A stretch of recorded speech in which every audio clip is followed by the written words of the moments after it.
Donc bonjour à tous, aujourd'hui on va vous faire la comparaison entre un MacBook Pro Retina 2012 et un MacBook Pro normal 2011.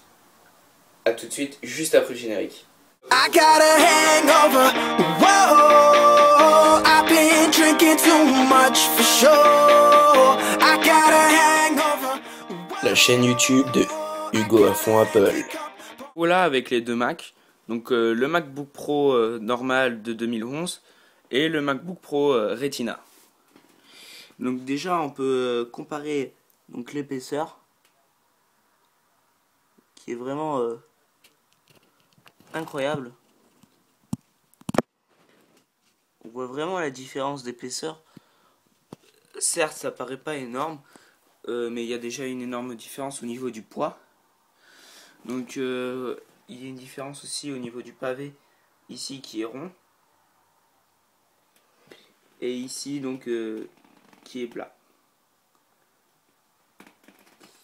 Donc voilà, ça c'était... Maintenant on va les comparer d'une autre façon. Donc voilà les deux ordinateurs, l'un sur l'autre. Alors, bon déjà là on voit vraiment la différence d'épaisseur entre les deux ordinateurs, c'est affolant. Alors le nouveau MagSafe 2 qui se trouve là, et là le MagSafe 1. Donc je vais vous montrer les embouts après. Là, donc un port ici qui est disponible grâce au... Je disais grâce aux adaptateurs qui sont disponibles avec le Thunderbolt. Donc le Fire 800 et l'autre. Donc là, ici il y a un port Thunderbolt, dans l'autre il y en a deux. Un USB 2, un USB 3. Deux USB 2. Le lock SD. Et donc sur le MacBook Pro Retina il est de l'autre côté, on va voir ça après. Et ici la prise jack, ici et ici. Passons de l'autre côté. Donc voilà, alors là l'USB 3, USB 3, USB 2, le port HDMI, donc le lock SD, et ici donc le driver qui a disparu donc sur le MacBook Pro Retina parce que évidemment il serait jamais rentré dans l'épaisseur de ce MacBook Pro Retina. Donc ici il n'y a pas d'indicateur de veille alors que ici il y en a un. Et donc après elle a une perte qui n'est pas très importante, c'est, on va voir ça ici, l'indicateur de batterie, donc qui est sur le MacBook Pro normal et qui n'est pas sur le MacBook Pro Retina. Donc voilà, ça c'était au niveau de l'épaisseur sans les ouvrir. Donc là on voit vraiment la différence entre les deux comment ça s'appelle, rechargeurs.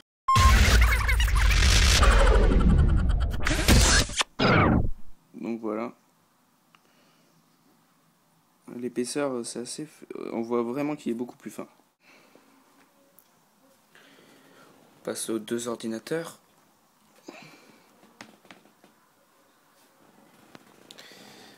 Alors déjà là on me voit pas du tout. Alors que dans l'autre, on voit pas très bien. Enfin on me voit entièrement, on voit même que je tiens l'iPhone, voilà, on voit ma main. Donc on me voit presque entièrement. Alors que là on ne voit rien. C'est de la folie. Puis on voit vraiment pas le contour donc, de l'écran, alors que là on le voit vraiment. Vous le voyez un peu moins bien que moi, mais bon. Alors celui-là c'est un SD déjà, c'est donc SSD en disque dur. Lui c'est un stockage flash, on va voir à peu près la différence. Donc 15 pouces et la 13.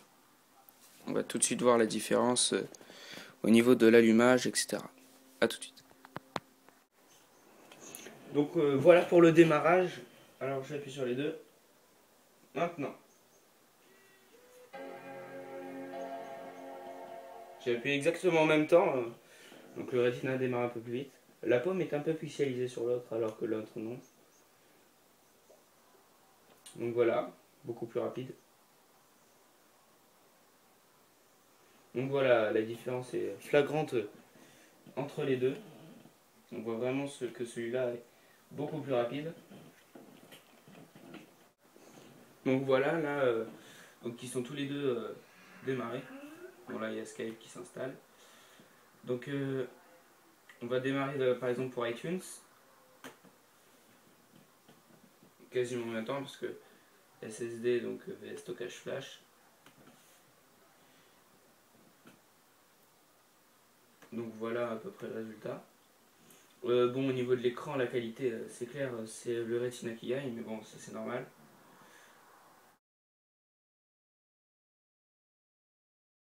On va par exemple les redémarrer pour montrer lequel redémarre le plus vite.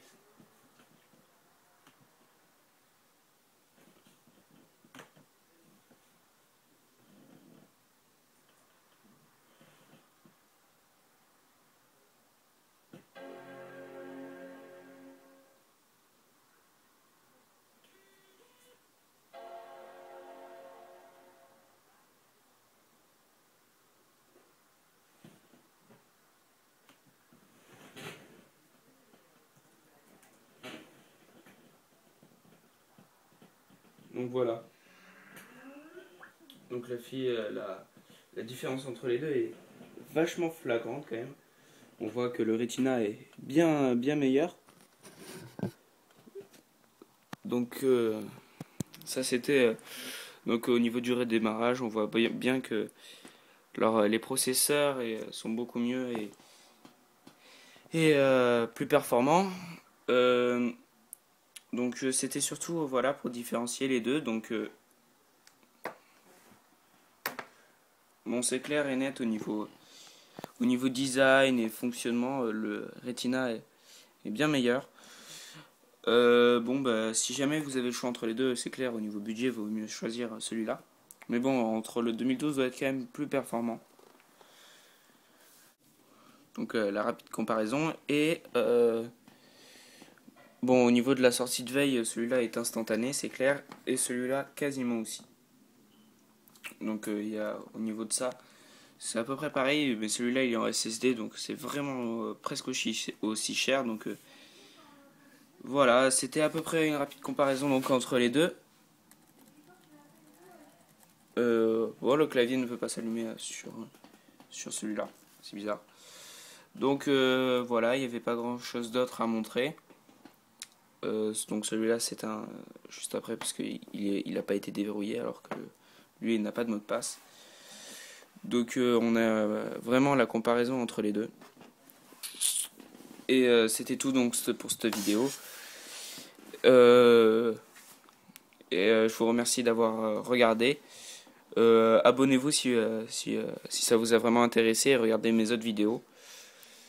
Donc merci beaucoup et à la prochaine. Sinon, tu peux regarder mes autres vidéos si t'as rien à faire. Ou sinon, t'as celle-là aussi. Elle est aussi bien. Tu peux la regarder.